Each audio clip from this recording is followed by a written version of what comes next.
ವೀಕ್ಷಕರೇ, ಹೈದರಾಬಾದ್ ಅಂದ್ರೇ ಅದು ನಿಜಾಮರ ನಾಡು. ನಿಜಾಮರು ಇಲ್ಲಿ ಆಳ್ವಿಕೆಯನ್ನು ನಡೆಸಿದ್ರು. ನಮ್ಮ ಕರ್ನಾಟಕಕ್ಕೂ ಹೈದರಾಬಾದ್ ನಿಜಾಮರಿಗೂ ಟಗ್ ಆಫ್ ವಾರ್ ನಡೀತಾ ಇತ್ತು.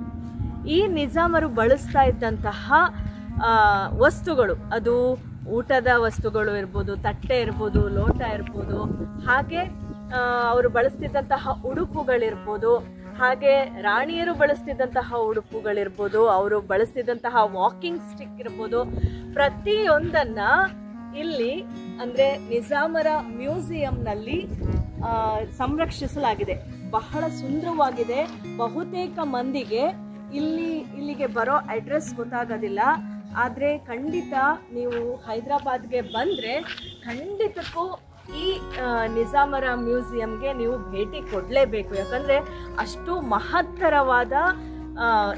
ಮಹತ್ತರವಾದ ವಿಚಾರಗಳು ನಮಗೆ ಇಲ್ಲಿ ಗೊತ್ತಾಗುತ್ತೆ. ಅವ್ರು ಬಳಸ್ತಿದ್ದಂತಹ ಲೆಟರ್ಸ್ ಇರ್ಬೋದು, ಸ್ಟ್ಯಾಂಪ್ಸ್ ಇರ್ಬೋದು, ಪೆನ್ ಇರ್ಬೋದು, ಕಪ್ ಆ್ಯಂಡ್ ಸಾಸರ್ ಇರ್ಬೋದು, ಪೆಟ್ಟಿಗೆ ಇರ್ಬೋದು, ಪ್ರತಿಯೊಂದು ಹಾಗೆ ಸಿಗಾರ್ ಇರ್ಬೋದು, ಸಿಗಾರ್ ಸ್ಟ್ಯಾಂಡ್ ಇರ್ಬೋದು, ಹುಕ್ಕ ಇರ್ಬೋದು, ಪ್ರತಿಯೊಂದನ್ನ ಇಲ್ಲಿ ಅವರು ಸಂರಕ್ಷಿಸಿದರೆ. Entry fees 125 rupees per adult. ಹಾಗೆ ಫೋಟೋಗ್ರಫಿಗೆ ಮಾತ್ರ ಅಲ್ಲಿ ಅನುವು ಮಾಡಿಕೊಡ್ತಾರೆ. 150 ರೂಪಾಯಿಯನ್ನು ಚಾರ್ಜ್ ಮಾಡ್ತಾರೆ. ಆದರೆ ವಿಡಿಯೋಗ್ರಫಿಗೆ ಮಾತ್ರ ಇಲ್ಲಿ ಅವಕಾಶ ಇಲ್ಲ. ಖಂಡಿತಕ್ಕೂ ನೀವು ಸಲಾರ್ಜಂಗ್ ಮ್ಯೂಸಿಯಂಗೆ ಖಂಡಿತ ಹೋಗ್ತೀರಾ. ಆದರೆ ಖಂಡಿತಕ್ಕೂ ನಿಜಾಮರ ಮ್ಯೂಸಿಯಂನ ಒಮ್ಮೆ ನೀವು ಭೇಟಿ ಮಾಡಲೇಬೇಕು. ಅದು ನಮ್ಮ ಆಶಯ ಕೂಡ. ಹಾಗೆ ಇಲ್ಲಿ ನನ್ನ ಸುತ್ತಮುತ್ತ ಇರುವಂಥದ್ದು ಪ್ಯಾಲೇಸು. 7 ಪ್ಯಾಲೇಸ್ ಇದೆ ಇಲ್ಲಿ. ಇದನ್ನ ಸ್ಕೂಲ್ ಆಗಿ ಸದ್ಯಕ್ಕೆ ಬಳಸ್ತಾ ಇದ್ದಾರೆ. ಈ ಒಳಗಡೆಗೆ ಎಂಟ್ರಿ ಇಲ್ಲ, ಹಾಗಾಗಿ ಫೋಟೋಗ್ರಫಿಗೂ ಕೂಡ ಎಂಟ್ರಿ ಇಲ್ಲ. ಹಾಗಾಗಿ ಈ ಸ್ಕೂಲ್ಗಳಲ್ಲಿ ಮಕ್ಕಳು ಓದ್ತಾ ಇದ್ದಾರೆ. ಇಷ್ಟು ಕೂಡ ಇದು ಮಾಹಿತಿ ನಮಗೆ ಲಭ್ಯ ಆಗಿರೋದು.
ತನಕ ಕುತುಬ್ ಶಾಹಿ ಸುಲ್ತಾನರು ಈ ಕೋಟೆಯನ್ನು ಕಟ್ಟಿದ್ರು. ಈ ಕೋಟೆಯಿಂದನೇ ಆಳ್ವಿಕೆಯನ್ನು ನಡೆಸಿದ್ರು.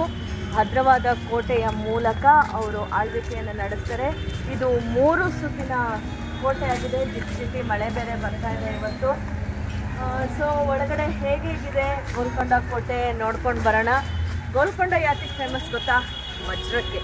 ಗೋಲ್ಕೊಂಡ ಡೈಮಂಡ್ಸ್ ಅಂತಲೇ ಫೇಮಸ್ ಆಗಿರುವಂಥದ್ದು. ಇನ್ನೂ ಹೆಚ್ಚಿನ ಮಾಹಿತಿಯನ್ನು ನಾನು ಕೊಡ್ತಾ ಹೋಗ್ತೀನಿ. ಬನ್ನಿ ಕೋಟೆಯನ್ನು ನೋಡ್ಕೊಂಬರೋಣ.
ಗೋಲ್ಕೊಂಡ ಅನ್ನೋ ಹೆಸರು ಹೇಗೆ ಬಂತು? ಗೋಲ್ಕೊಂಡ ಆ ಪದನ ಬಿಡಿಸಿದ್ರೆ ಗೊಲ್ಲರ ಕೊಂಡ ಅನ್ನುವಂಥ ಹೆಸರು ಬರುತ್ತೆ. ಕೊಂಡ ಅಂದರೆ ಬೆಟ್ಟ ಅಂತ. ಗೊಲ್ಲರು ಅಂದರೆ ಗೊತ್ತಲ್ಲ, ಶೆಪರ್ಡ್ಸ್ ಅಂದರೆ ಕುರಿ ಕಾಯೋರು ಅಥವಾ ದನಗಾಹಿಗಳು ಅಂತ ಅರ್ಥ ಬರುತ್ತೆ. ಇವರು ಇಲ್ಲಿ ಇದ್ದಿದ್ದರಿಂದ ಗೊಲ್ಲರ ಕೊಂಡ ಗೋಲ್ಕೊಂಡ ಅಂತ ಹೆಸರು ಬಂತು. ಇದನ್ನು ಮೊದಲು ನಾನು ಮಾಹಿತಿ ಕೊಡೋದಾದರೆ, ಫಸ್ಟು ಕಾಕತೀಯಾಸ್ ಅವರು ಇದನ್ನು ಆಳ್ವಿಕೆ ನಡೆಸ್ತಾರೆ. ಅದಾದಮೇಲಿಂದ ಬಹಮನಿ ಕಿಂಗ್ಡಮ್ ಅವರು 1363ರಲ್ಲಿ ಆಳ್ವಿಕೆಯನ್ನು ಮಾಡ್ತಾರೆ. ಅದಾದ ನಂತರ ಬಹಮನಿ ಸುಲ್ತಾನರ ಡೌನ್ಫಾಲ್ ಆದ ನಂತರ 1518ರಲ್ಲಿ ಸುಲ್ತಾನ್ ಕುಲಿ ಅವನು ಕುತುಬ್ ಶಾಹಿ ಸಾಮ್ರಾಜ್ಯದ ಸಂಸ್ಥಾಪಕ. ಅವನು ಈ ಗೋಲ್ಕೊಂಡ ಕೋಟೆಯನ್ನು ತನ್ನ ರಾಜಧಾನಿಯನ್ನಾಗಿ ಮಾಡಿಕೊಂಡು ಇಲ್ಲಿಂದ ತನ್ನ ಆಳ್ವಿಕೆಯನ್ನು ಅವನು ನಡೆಸ್ತಾ ಹೋಗ್ತಾನೆ 1518ರಲ್ಲಿ. ಇದು 1600ನೇ ಇಸ್ವಿ ತನಕನೂ ಇದು ಮುಂದುವರ್ಕೊಂಡು ಬರುತ್ತೆ. ಅಲ್ಲಿ ತನಕನೂ ಈ ಕುತುಬ್ ಶಾಹಿ ವಂಶಸ್ಥರು ಈ ಕೋಟೆಯಿಂದ ಆಳ್ವಿಕೆಯನ್ನು ನಡೆಸ್ತಾರೆ ಅನ್ನುವಂತಹ ಮಾಹಿತಿ ನಮಗೆ ಸಿಗುತ್ತೆ. ಇದು ಒಟ್ಟಾರೆ ನೀವು ನೋಡೋದಾದರೆ ಸುತ್ತ 3 ಸುತ್ತಿನ ಕೋಟೆ ಆಗಿದೆ. ಇದು ಬಹಳ ಗಟ್ಟಿಮುಟ್ಟಾಗಿ ಇರುವಂಥದ್ದು. ಶತ್ರುಗಳ ಸಾಮ್ರಾಜ್ಯದಿಂದ ಅವರನ್ನು ತಡೆಯೋದಕ್ಕೆ ಇರುವಂತಹ ಒಂದು ಸುಭದ್ರವಾದ ಕೋಟೆ ಅಂತಲೇ ನಾವು ಹೇಳಬಹುದು. ಇದಿಷ್ಟು ಮಾಹಿತಿ ನಮಗೆ ಸಿಗುತ್ತೆ. ಹೋಗ್ತಾ ಹೋಗ್ತಾ ಇಲ್ಲಿ ಏನೇನು ನಾವು ನೋಡ್ತಾ ಹೋಗೋಣ. ವೀಕ್ಷಕರೇ, ಈಗ ನೋಡ್ತಾ ಇರುವಂತಹ ಬಿಲ್ಡಿಂಗ್ ಏನಿದೆ, ಕಟ್ಟಡ ಏನಿದೆ, ಇಲ್ಲಿ ಮದ್ದುಗುಂಡುಗಳನ್ನು ಶೇಖರಿಸಿ ಇಡುವಂತಹ ಕಟ್ಟಡ ಇದಾಗಿರುತ್ತೆ. ಇದು ಕೂಡ 3 ವಿಭಾಗಗಳಲ್ಲಿ ನಮಗೆ ಕಾಣಿಸ್ತಾ ಹೋಗುತ್ತೆ. ಈಗಲೂ ನೀವು ಒಳಗಡೆ ನೋಡಬಹುದು, ಕೆಲವು ಮದ್ದುಗಳು ಅಲ್ಲಿ ಕಾಣಿಸ್ತವೆ. ಈ ಬಿಲ್ಡಿಂಗು ಮದ್ದುಗುಂಡುಗಳನ್ನು ಶೇಖರಿಸಿ ಇಡುವಂತಹ ಕಟ್ಟಡ ಆಗಿತ್ತು. ವೀಕ್ಷಕರೇ, ಈ ಗೋಲ್ಕೊಂಡ ಕೋಟೆ ಇದೆಯಲ್ಲ, ಇದು ದಕ್ಷಿಣ ಭಾರತದ ಬೃಹತ್ತಾದ ಕೋಟೆಗಳಲ್ಲಿ ಒಂದಾಗಿದೆ ಅಂತಲೇ ಹೇಳ್ಬೋದು. ಬಹಳ ಮುಖ್ಯವಾಗಿ ಇದು ವಜ್ರಗಳ ವ್ಯಾಪಾರವನ್ನು ಮಾಡುತ್ತಿದ್ದಂತಹ ಕೇಂದ್ರ. ಅಂದರೆ ಎಷ್ಟು ಶ್ರೀಮಂತವಾಗಿತ್ತು ಈ ಕೋಟೆ ಅಂತ ನೀವು ಊಹಿಸ್ಕೋಬಹುದು. ಇಲ್ಲೆಲ್ಲ ನೋಡ್ತಾ ಇದ್ದೀರಾ, ಇಲ್ಲೆಲ್ಲ ಕುದುರೆಗಳನ್ನ ಇಟ್ಕೊಂಡು ಸುಲ್ತಾನರು ಓಡಾಡ್ತಿದ್ರು, ಸೈನಿಕರು ಓಡಾಡ್ತಿದ್ರು, ಮಂತ್ರಿಗಳು ಓಡಾಡ್ತಿದ್ರು, ಎಲ್ಲರೂ ಓಡಾಡ್ತಿದ್ರು. ಆ ಜಾಗಕ್ಕೆ ನಾವು ಇವತ್ತು ಬರ್ತಾ ಇದ್ದೇವೆ. ನೋಡಿ ಎಷ್ಟು ಕೋಟೆ ಸುಭದ್ರವಾಗಿದೆ ಇನ್ನೂ ಅಂದರೆ 15ನೇ ಶತಮಾನದ ಕೋಟೆ ಎಷ್ಟು ಗಟ್ಟಿಮುಟ್ಟಾಗಿದೆ ಅಂದರೆ ಅದರ ಆರ್ಕಿಟೆಕ್ಚರ್ ಯಾವ ರೀತಿ ಇರಬಹುದು ನೀವೇ ಊಹಿಸ್ಕೊಳ್ಳಿ. ಈಗ ನನ್ನ ಬಲಭಾಗದಲ್ಲಿ ಒಂದು ಸ್ಟೇಜ್ ಇದೆ. ಇಲ್ಲಿ ಬಹುಶಃ ಏನಾದರೂ ಸಾಂಸ್ಕೃತಿಕ ಕಾರ್ಯಕ್ರಮಗಳು ನಡೀತಾ ಇದ್ವೇನೋ, ಅಥವಾ ರಾಜ ತನ್ನ ಮಂತ್ರಿಮಂಡಲಕ್ಕೆ ಏನಾದರೂ ಸಭೆಯನ್ನು ಮಾಡ್ತಿದ್ರೇನೋ.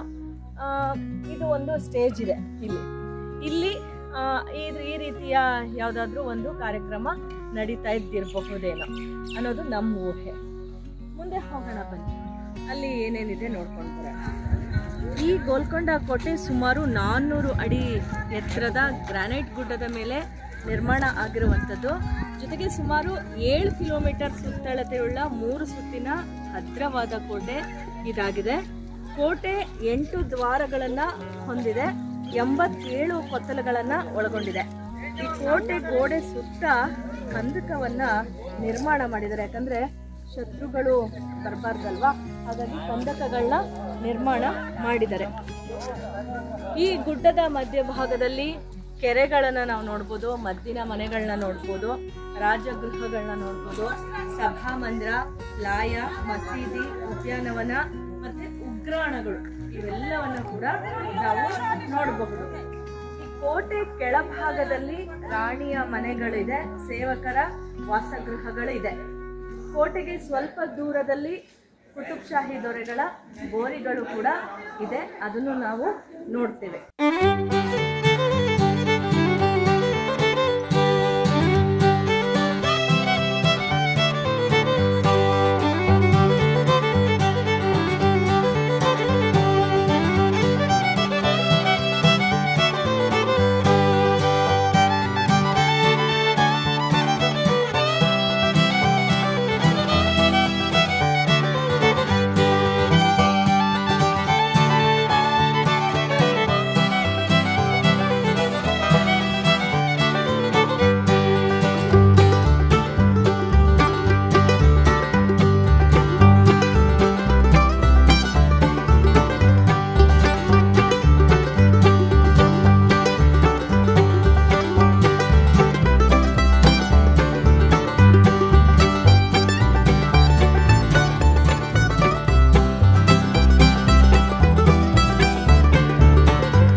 ನೋವು ವಿಜಯಗಳ ಪ್ರತೀಕವಾಗಿರುವಂತಹ ಇಂತಹ ಐತಿಹಾಸಿಕ ಕೋಟೆಗಳನ್ನು ಖಂಡಿತ ನೀವೊಂದ್ಸತಿ ನೋಡಲೇಬೇಕು ವೀಕ್ಷಕರೇ. ಇತಿಹಾಸ ಪ್ರಿಯರಿಗಂತೂ ಈ ರೀತಿಯ ಕೋಟೆಗಳನ್ನು ಎಕ್ಸ್ಪ್ಲೋರ್ ಮಾಡೋದು ತುಂಬಾ ಇಷ್ಟ ಆಗುತ್ತೆ. ಖಂಡಿತ ನಮ್ಮ ಪೂರ್ವಿಕರು ಬಾಳಿ ಬದುಕಿದ ಈ ರೀತಿಯ ಸಾಮ್ರಾಜ್ಯಗಳನ್ನು ಕಣ್ತುಂಬಿಕೊಳ್ಳೋದೇ ಒಂದು ರೀತಿ ಆನಂದ. ಖಂಡಿತ ಈ ಜಾಗನ ಮಿಸ್ ಮಾಡಬೇಡಿ. ಹೈದರಾಬಾದಿಗೆ ಬಂದರೆ ಕೇವಲ ಒಂದು 10ರಿಂದ 12 ಕಿಲೋಮೀಟರ್ ಅಷ್ಟೇ, ಸಿಟಿಗೆ ಬಹಳ ಸನಿಹದಲ್ಲೇ ಇದೆ. ತುಂಬಾ ಚೆನ್ನಾಗಿದೆ. ನೀವು ಒಂದ್ಸತಿ ಖಂಡಿತ ನೋಡಲೇಬೇಕು. ನಮ್ಮ ಶ್ರೀರಂಗಪಟ್ಟಣದ ಕೋಟೆ ಹೇಗೆ ಅಳಿವಿನ ಅಂಚಿನಲ್ಲಿದೆಯೋ ಇದು ಇನ್ನೂ ಒಂದಷ್ಟು ದಿವಸ ಬರುತ್ತೆ. ಚೆನ್ನಾಗಿದೆ, ಕೋಟೆ ಗಟ್ಟಿಮುಟ್ಟಾಗಿದೆ. ಮತ್ತು ಇಲ್ಲಿ ಮೇಂಟೆನೆನ್ಸ್ ಕೂಡ ತುಂಬ ಚೆನ್ನಾಗಿದೆ ಅಂತಲೇ ಹೇಳ್ಬೋದು. ಬಹಳ ಚೆನ್ನಾಗಿದೆ. ನೀವು ಖಂಡಿತ ಇಲ್ಲಿಗೆ ಭೇಟಿ ಕೊಟ್ಟು ಇಂತಹ ಅದ್ಭುತ ಕ್ಷಣಗಳನ್ನು ನೀವು ಕೂಡ ಕಣ್ತುಂಬಿಕೊಳ್ಳಿ. ಖಂಡಿತ ಈ ಸಂಚಿಕೆ ನಿಮ್ಗೆ ಇಷ್ಟ ಆಗಿರುತ್ತೆ ಅಂತ ಭಾವಿಸ್ತಾ ಮತ್ತೊಂದು ಜಾಗಕ್ಕೆ ಹೋದಾಗ ಇದೇ ರೀತಿ ವಿಡಿಯೋಗಳನ್ನ ಮಾಡ್ತೀವಿ. ಖಂಡಿತ ಕಮೆಂಟ್ ಮಾಡಿ, ಸಬ್ಸ್ಕ್ರೈಬ್ ಆಗಿ. ನಮ್ಮ ಸ್ವರ್ಣ ಟಿವಿ, ಇದು ಬಾಂಧವ್ಯಗಳ ಬೆಸುಗೆ. ನಮಸ್ಕಾರ.